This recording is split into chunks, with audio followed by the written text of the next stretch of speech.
Welcome to the Entrepreneurs in Bali podcast, where the spirit of adventure meets the passion of entrepreneurship. Nestled in the heart of Indonesia's paradise island, Bali, we bring you stories of daring individuals who have woven their dreams into the fabric of this magical place. Each episode dives into the journeys of innovators and creators who have chosen Bali not just as a backdrop, but as a vital participant in their entrepreneurial voyage. From the rice fields to the surf beaches, from digital nomads to local visionaries, join us as we uncover the challenges and triumphs of building a business in Bali. Whether you're seeking inspiration, adventure, or insights into the world of entrepreneurship in one of the most beautiful settings on earth, you've found your community right here. So tune in and let's embark on this journey together. Welcome to Entrepreneurs in Bali. Welcome to episode number 6.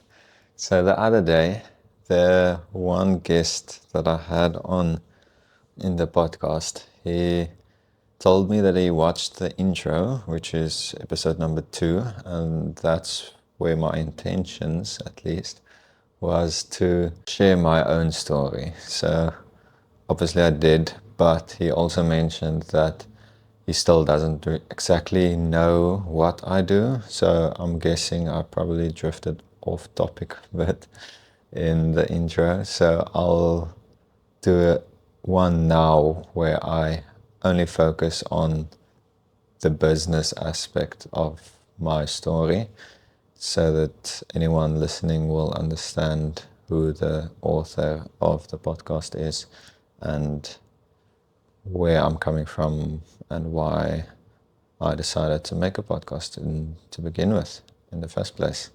I actually think that I was always, since a little boy, like a little bit of an entrepreneur in me. I can still remember I was grade 2, I believe. So I was 8 years old, and I remember I had a friend, and they had basically the vet in town, small town in Maritzburg. Just next to the vet there was a little river flowing, and the mud/sand there was super like clay texture, like hard kind of mud. That was like gold for me when I discovered that with that friend. I'm like, whoa, we can make things out of this and then sell it. And we're like making a little mushroom thingy. And I took it home, and obviously it's still wet and stuff. It's not clay. It was clay-like mud, but it was still mud. And I went to my mother. I'm like, Mother, I want to put this in the oven so that it can dry and then we can sell it. And she didn't approve. Obviously not. Wonder why she didn't want mud in the oven. Don't know. But yeah, I think that was like my very first experience, or at least memory that I have of where I wanted to make money. And that's just the first. It was in school at the time. I took black, like a line, but it's stretchy, like a piece of rope.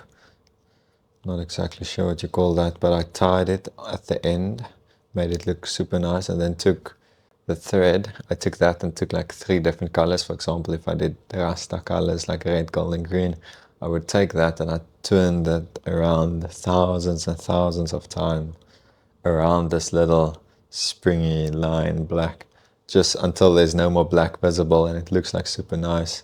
Glued it on, and then I sold that as like little arm bracelets things, and that did quite well for a school kid. Obviously not something I would do now, but I think my backbone was definitely a lot of that kind of mindset. I do believe I definitely got it a lot from my parents. My mother, when I grew up, she had a draping company where she basically did drapes for weddings and things like that. And then she also had always, until today, still a lot of things that she used to do like on the side.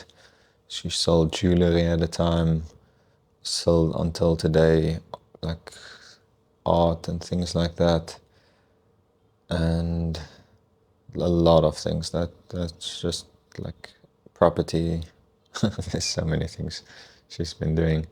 Can't even name all of them. And my dad, he had a car dealership, which he got from his dad, obviously since I was born, for up until grade 4. Then we moved to Longabon, so he sold that, started a new business with a partner in Vrenenberg, which is just outside Longabon in South Africa, and then a paint shop where he sold paint, then a painting company, like contracting company. Yeah, so I guess definitely my example that I've been seeing since day one was definitely business all the way, entrepreneur all the way. I do still believe that the kind of mindset that we had in the household was still like the traditional kind of way of, you have not have to, but the ideal was always for all of the kids to go to college, to study and get a job. And that's not what I would want my kids to be dreaming of, if I can say it like that. But obviously that's the idea that the majority, I would say 99% of households have. But what I've seen, and I came out of yachting just before I escaped the rat race, there I saw with countless millionaires and billionaires, since I'm literally working on the yacht, interacting with the billionaires and millionaires, I saw firsthand how they raise their kids, like the kind of mindset they have, and that was super inspiring. I learned so much from mindset to even their daily tasks, like the things that they keep themselves busy with. Like, for example, the one time it was in Barcelona, and the owner of the yacht, he came from Australia, super cool guy, like he's so nice, such an amazing guy. And not just him, his whole family, everyone's just like super great. And his kid, he was 16 at that time, I believe. And me and my girlfriend of that time had to like not look after him, but just keep him like busy and company in the apartment, because his whole family went to Australia, but he stayed behind in Barcelona, and he was 16, so obviously couldn't drive. So I left the yacht for that time and like stayed in the apartment with my girlfriend and drove him around and did some things around the house. But I took my PlayStation there and wanted to play PlayStation, and I know he's super big on football, soccer for some other countries. And I took FIFA, I can't even remember which one it was, but I took FIFA the game with, because I knew he would like it, and I thought he's going to be super amped and want to play PlayStation the whole time. And he played one game and he said he's going to go back to work now. So I was shocked. I was like, what? Like, obviously he likes it. I know he does, but he clearly had that mindset of, this is wasting time. Like, this is not productive. It's not time efficient, nothing. And since then, I can't remember at what point I sold the PlayStation. I think it was at COVID 2020. But at that point, I realized how important time is. And I started to value my time as that time as well, but a lot more in the coming years. And I just noticed like how much time we actually waste with things like PlayStation, things like scrolling on social media, that doom scrolling. That's just such a waste of time. Now I've been wishing to be able to play PlayStation, but I actually think that was the last time I've ever played PlayStation, was back then. It's something that you will have to sacrifice. You will have to sacrifice those time wasters. I'm not referring just to PlayStation or whatever might be a time waster in other people's daily life, but it's things like that that will hold you back. And it might sound like something small, it might sound like something that's not so important, but at the end of the day, if you calculate how many hours you were sitting playing something like that for in an entire year, that's a lot, and a lot of hours. I remember when I was small, I was playing Sims on the computer, and yeah, I would play Sims midday. I'll start playing. The next morning, my dad will get up, go to work, and I'm still playing. Like, at that point, you don't realize how much time you're actually wasting. It's fun. You see it as you're just spending your time, and that's the thing. If you have a full-time job, you, including myself, used to tell myself when I get home, I can waste time. Then I'm allowed to waste time because I've worked so hard all day. That is crap. That shouldn't be your excuse. Your excuse should be, I work so hard on somebody else's dream, because when you work a full-time job, you are building somebody else's dream. You're not building your own. You're making somebody else rich. When you get home, you should be more motivated to work harder then, because now you get to work on your own dream. You get to make your own future a shiny golden brick of a future, if I can call it like that. To skip forward, I want to keep myself on the same track and not continue with too many stories. I know stories is always the good thing, and it keeps the mind fascinated, and it's always nice. I love stories, so everyone does. Don't want to drift off the topic of where it all came from. So at that point I was in yachting. At first I was doing like 3D animation job. That was an office job, and I felt like the work was very fun. It was very creative kind of work. I loved it. But I did feel like I'm more of an outside kind of person than an office person. I like to be a bit more physical with things. So I decided to do yachting, and I also wanted to get outside of South Africa. So I did yachting, and then I also saw that as a good opportunity to meet the elite level of people and see how they do things, what they do, and so forth. So I took that opportunity. Up until today, I still have some amazing contacts of some very wealthy people, and I'll cherish that and them forever. I learned skills that I would never have had if I weren't in yachting. So I'm very thankful for yachting, but it was definitely a love-hate relationship. I think every single yachty, they love it the first season, and then after that it's like, it's such hard work. You do work your ass off, 14 hours a day for 6 months with no days off is not unheard of. That's something quite normal. And it's crazy, like honestly, it's blood sucking. You don't always notice it when you're still enjoying it, but after a few years, as I've noticed, and especially you notice it after you start to lose family members. That's the thing. That's the awakening in it, because you're working, you're living your life, you meet people, they come and they go. It's fun. It's definitely not something that you don't enjoy. But when you start to lose people at home, at that point you realize I'm literally selling my life away, because the last few years of my dad, I didn't get to have that with him. The last few years of my grandmother, I didn't get to have that with her. What was I doing? I was selling my life for some wealthy people making their dreams come true.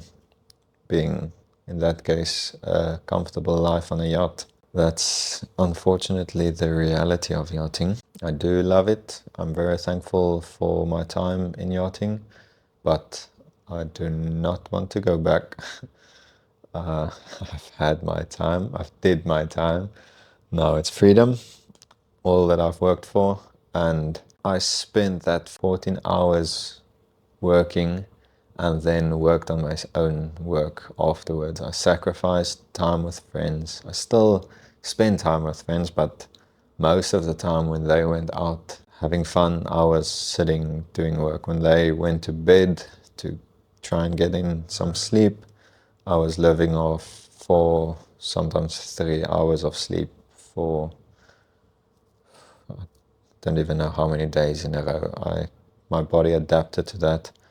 But I was goal-driven. I knew I had to get out of yachting, so I made sure that I would, and I did, which I'm very thankful for myself.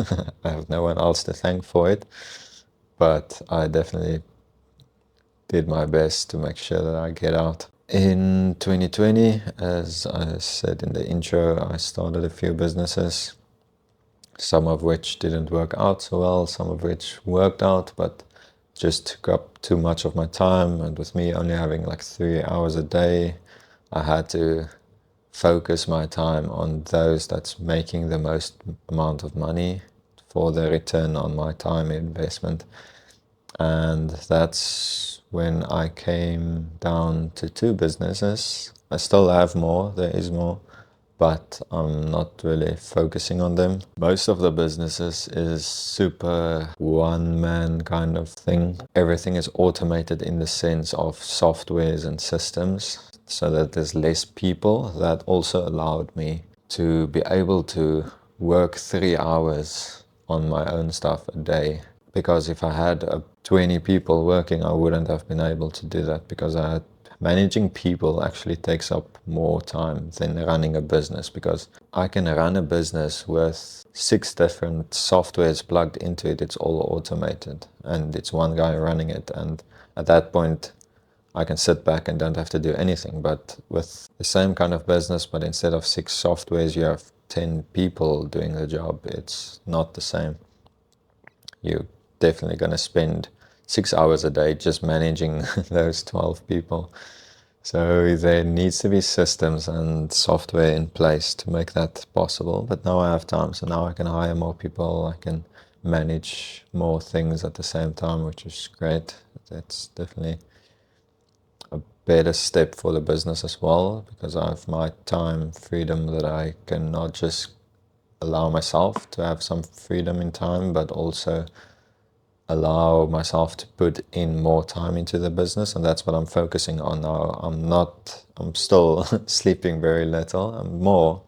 I'm about 6 hours now, on average though. I'm still focusing on work. I'm not having fun. I'm not partying. I have much bigger goals. My goals is not to just escape the rat race that I've done, but my goals is much further than that. I'm going to become a billionaire. But that's going to take time. I'm not going to stop yet. I don't think I'm ever going to stop. I'll continue for as long as I want, which will probably be forever, because I'm definitely a workaholic. I'm not going to argue on that one.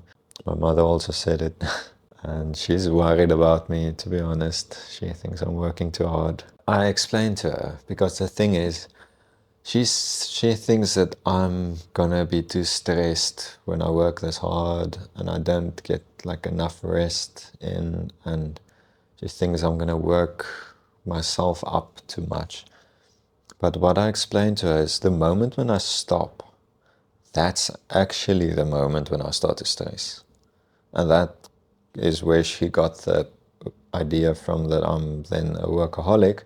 Because when I don't work, it starts to bother me. When I sit still, when I have a day off, I hate the day off. I can't do it. It's punishment. Like, at the end of that day, I feel so bad. I feel like I've been so unproductive. I am disappointed in myself. I'm literally eating myself from the inside out at that point. And then I'm stressed. The next day I go to work and I smash all day. that happened actually. After my mother told me I should take it a bit slower, I tried.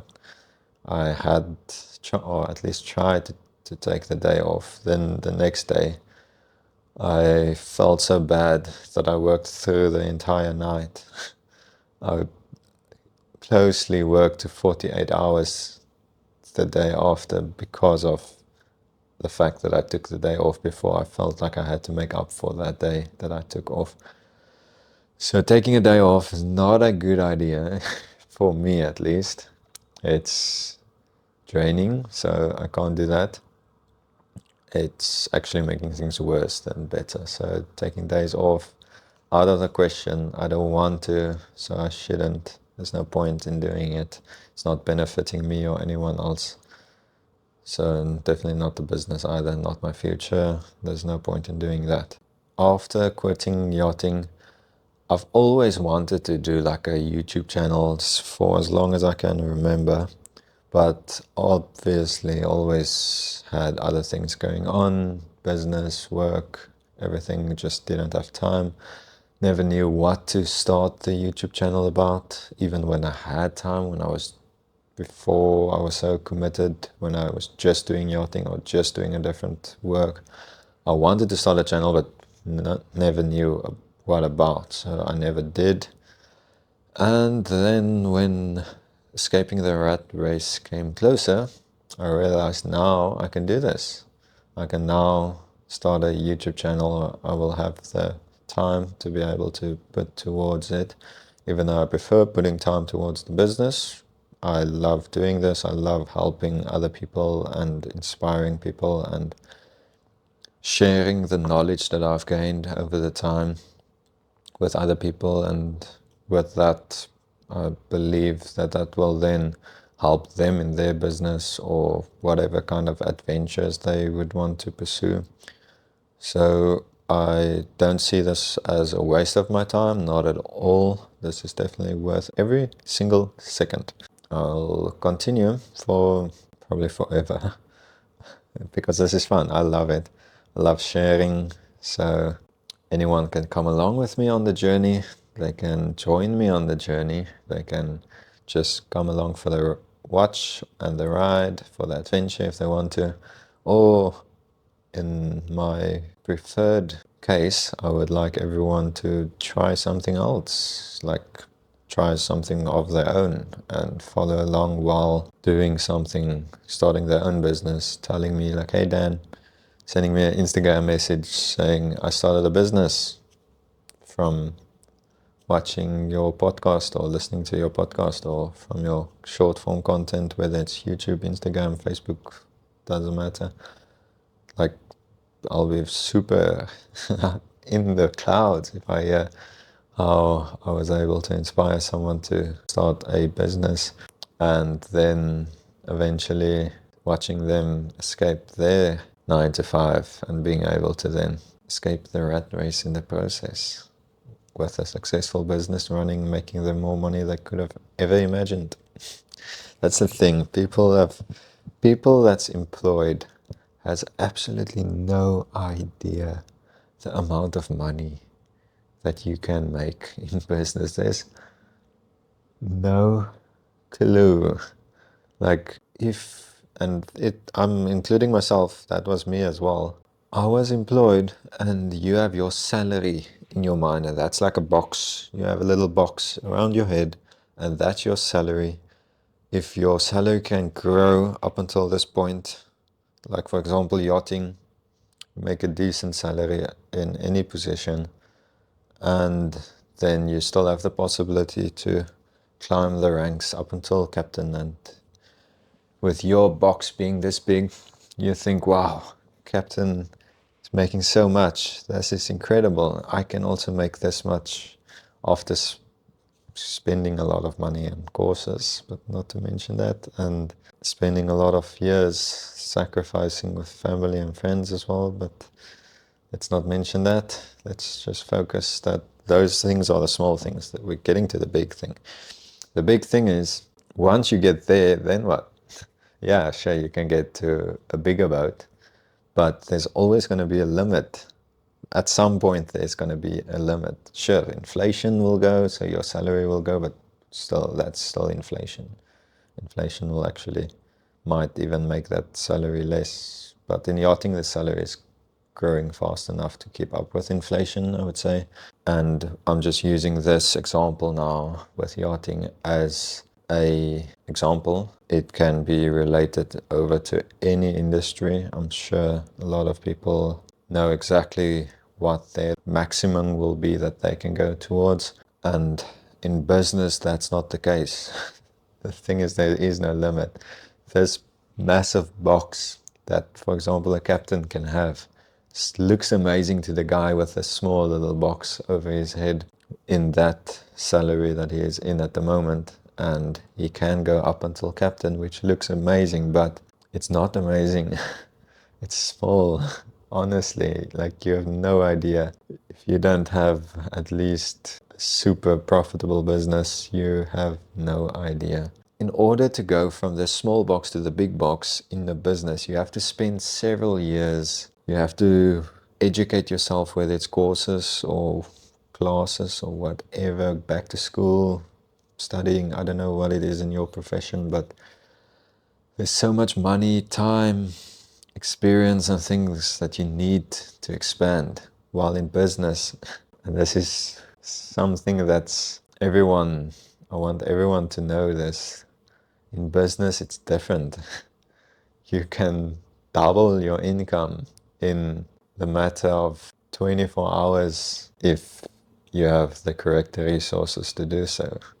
You can, for example, by just making one agreement with the correct individual, you can easily double your business you've been doing, depending on your business and things like that. But it's all about contacts. It's all about who you meet, where you spend your time, with who you spend your time. You can throw more money into marketing, and you don't have to spend 2 years studying. You don't have to spend $20,000 on courses or anything. You can just straightforward spend more money on marketing, make more money at the end of the month. Spend more time somewhere where you'll meet high individuals that might benefit your business, or that you can maybe both, or maybe just you benefit off, but mostly both, because obviously they're using your service, so they are happy with it.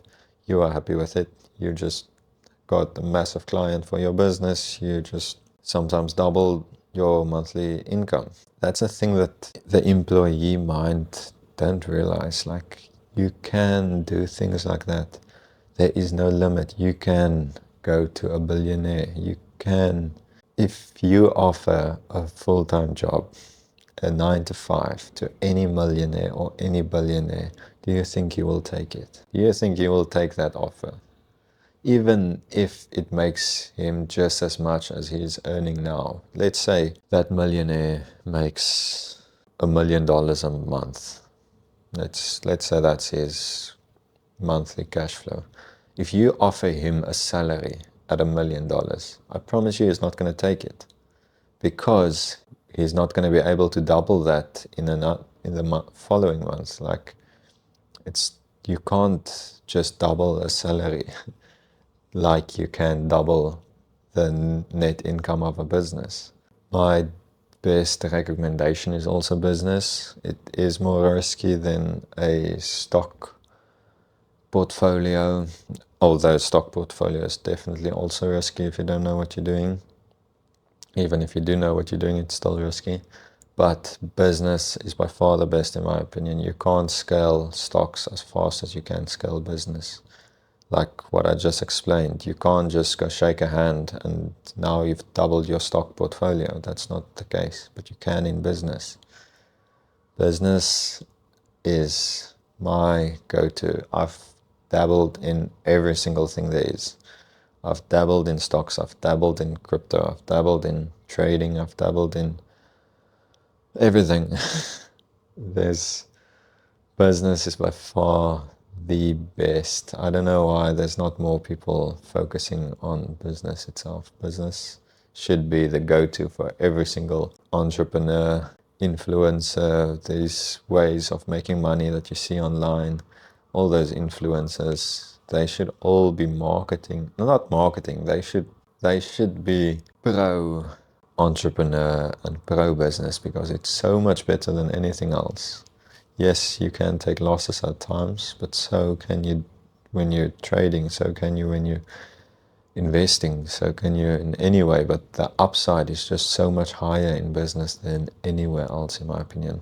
Especially when we talk about real estate and property and things like that. That's something that I feel like you shouldn't go in until two things. You either need the tax benefit that property has, then if you need it just for that, then yes. Or reason number two will be if you don't know what to do with your money anymore. If you have so much money in your bank, you don't know what to do with it, then yes, buy property. Those are the two reasons. If it's not one of those two, you shouldn't be buying property, in my opinion. That is my opinion. A lot of people will differ with me. I don't have property now, and I don't plan on getting property now. The thing with property is if I put down 10%, that's a lot of money that I could have put in my business. That 10% could have made me 30 times that amount in the next 5 years. While if I put that 10% into real estate, it would take me a year or what to just make that 10% back. I would guess in 1 year, that's a good deal if I make 10% back, or my 10% deposit back, so 100% of my investment back, but in 1 year. Most real estate properties do a lot less than that. Or if you can get property, let's add a number 3.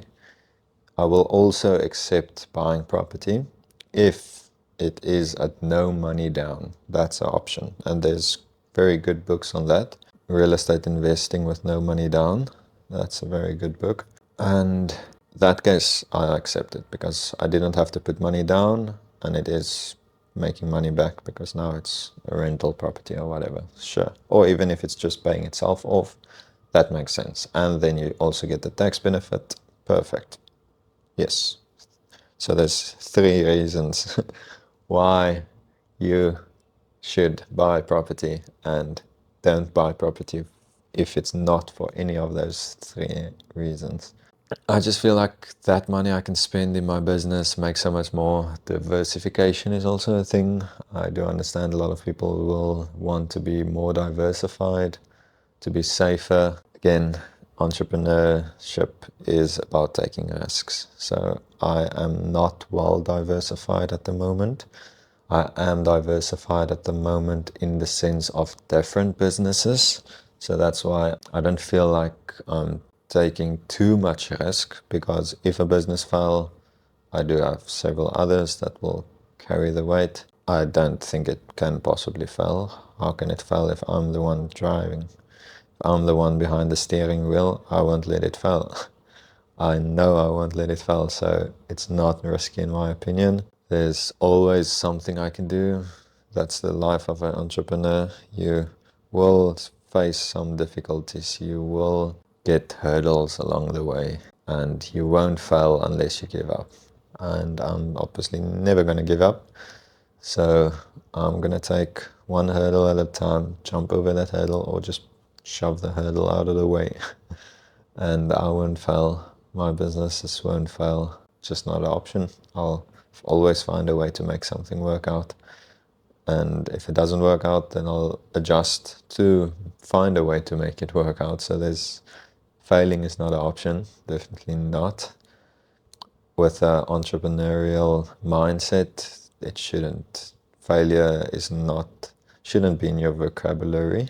So yes, that's then where my entrepreneur mindset came from. And at the moment, to come back to the backbone of this episode, that is to say what I'm doing now at the moment. For those that don't know, I do believe a lot of people do know, especially those following me on Instagram. If you don't already, go to any of my links and you can find my Instagram there, or you can search Daniel Huysamen in either Instagram, TikTok, Facebook, LinkedIn, wherever. It's always Daniel Huysamen for all of them, and you'll find me. And you can follow along there. There I share more short form and daily content. Podcast is once a week, close to the end, Thursday or Friday. If you follow me on Instagram, you will know that I have two main businesses. The most successful and main business is the software company, and that company is selling a review management software to other businesses to help them boost their ranking on Google, because their reviews has a direct impact on how their business is ranked on Google. Not just SEO. SEO is one thing, but for example, whenever you search coffee shop near me on Google Maps, their reviews has a big impact on which business Google is going to show you. So obviously Google is going to show you the few best ones.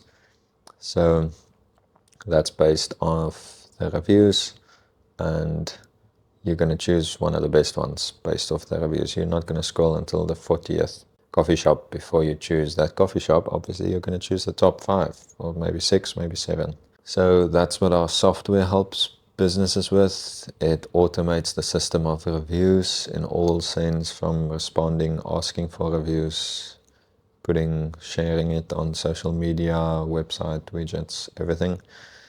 AI automated responds to like any kind of reviews, and just a filtering system as well to first ask the guest or client whether they had a good or bad experience, and if it's bad, the negative review gets sent to the business as an email, while the positive reviews goes live on the major platforms such as Google, whichever other platform the business choose. For example, my short-term rental company, we also have Airbnb linked up, so we get the reviews on both Google and Airbnb.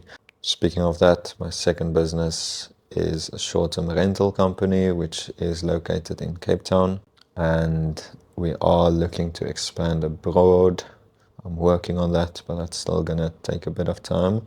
I started looking into it, but not just yet there yet. Let's just take over Cape Town first.